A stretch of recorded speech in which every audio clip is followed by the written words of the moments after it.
seguida a tragédia de Angra e São Luís do Paraitinga e várias cidades que foram fortemente atingidas pelas chuvas, nós tivemos essa outra triste notícia.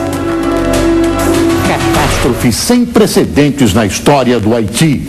O número de pessoas mortas no terremoto que devastou a capital do país pode passar de 100 mil. A maior parte da cidade de Porto Príncipe foi destruída pelo tremor de 7 graus na escala Richter, o mais forte abalo na região em cerca de 200 anos. Pelo menos 12 brasileiros morreram. Ainda não é possível saber a dimensão da tragédia na capital do Haiti. Em quase todos os quarteirões, as cenas se repetem. Pessoas desesperadas tentam ajudar vítimas presas nos escombros. Feridos esperam ajuda nas calçadas. Mulheres vagam sem rumo, com medo de voltar para casa. Em choque, uma menina registrou com o celular do alto do morro a nuvem de poeira que cobriu a região atingida.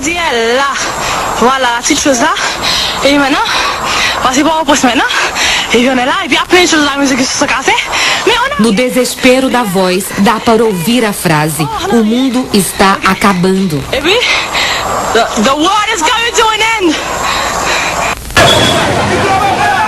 Pelas ruas é possível ver o que restou de prédios, delegacias, lojas e até muros que desabaram. Milhares de pessoas podem estar soterradas. Além do terremoto de 7 graus na escala Richter, dezenas de abalos atingiram o país durante toda a noite. O epicentro do tremor foi perto da capital Porto Príncipe, a apenas 10 quilômetros de profundidade. E o efeito foi devastador. Coisa, gente, 7 graus na escala Richter. E o epicentro foi muito próximo da cidade, né? Então fez aquele estrago. Coisa, que estrago. Agora, como que é? Por que acontecem os terremotos, hein?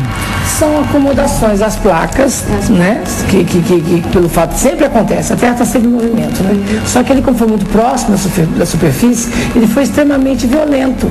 Porque às vezes acontece, a gente não percebe direito. Eu sou de uma região, por exemplo, Poços de Caldas está construído dentro de um vulcão dormicida. Poços de Caldas é dentro de um vulcão. Então, a qualquer momento... Deus ajude que não. Sim, não agora. Poços de Caldas está, mas assim, aquelas águas termais, todas, vêm de dentro do vulcão de formação. Agora, no Haiti aconteceu o quê? Como foi a 10 quilômetros, é bem dizer na superfície, não tem pra onde correr. Porque no Japão, inclusive, eles têm, né, outra cultura, tal, tem aquela coisa... As construções do Haiti são muito pobres e precárias, então aquilo veio tudo abaixo como se fosse um castelo de areia. A estrutura dos edifícios, ela é muito vulnerável. Para você ter uma ideia, você viu lá o palácio do governo caiu. Imagina as casas das pessoas mais pobres, o que aconteceu. Agora, vocês, é um país muito místico, né?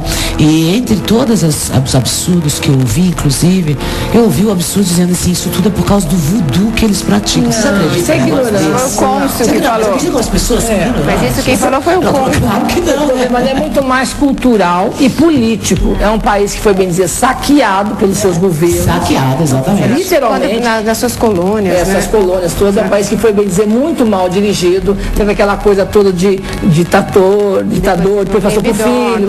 Então, quer dizer, a cultura, como sempre, é a base de tudo. A cultura é a sua melhor defesa. Como é um país culturalmente não instruído, é essa coisa toda mal preparada, entendeu? Quanto tempo se leva para reconstruir um país dele, assim?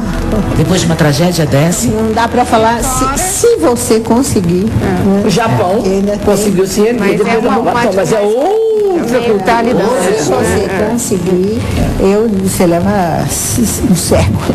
Não, agora, eu falando dela, ainda mais, é um país, como ele é o mais pobre das Américas, como eu disse, Ana Paula, ele tem o nível de educação é muito baixo, então um povo só melhora a sua vida quando ele melhora o seu nível de educação. Não tem dúvida. Não tem nível.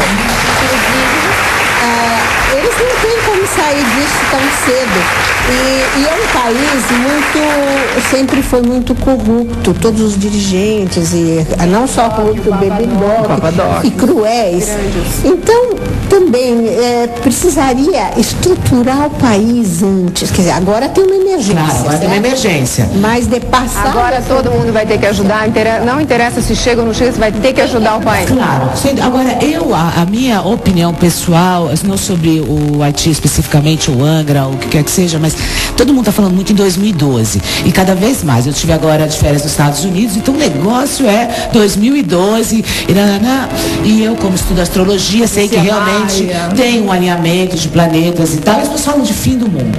Mas não é bem fim do mundo no sentido filosófico, religioso, mas essas grandes catástrofes que são resultado do quê? Do homem maltratando a natureza e a natureza se realinhando. Então essas coisas estão acontecendo. Agora, eu acho o seguinte, dá para prever, dá para se adiantar, pelo menos minimizar os riscos, não é? Porque, olha, a Nani falou, uma cidade dela, uma região, Haiti, uma região, Angra, dá para saber, dá para minimizar. Não, minimizar dá, por exemplo, no caso do Japão, que tem ou Los Angeles, que tem aquelas construções mais próprias para esse tipo, mas você tem que ter dinheiro, que não é o caso do Haiti, que é um país paupérrimo. Então, não teria nem como minimizar, rezar para não acontecer nada. É a nossa melhor defesa. Então você vê que a cultura, quando falha todo o sistema, é efeito dominó.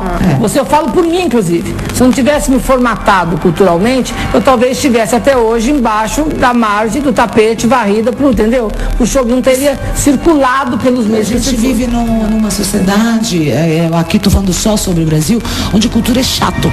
Desculpa, Nani, cultura é chato. As pessoas querem mais saber fofoca de celebridade. As pessoas querem mais... Tem uma pessoa de gente que está assistindo a gente agora fala assim, ai que papo chato, a gente está levando você a pensar sobre uma realidade que é tua, porque eu já disse que nós não precisamos pensar, nós não precisamos de pressão, nós precisamos de consciência.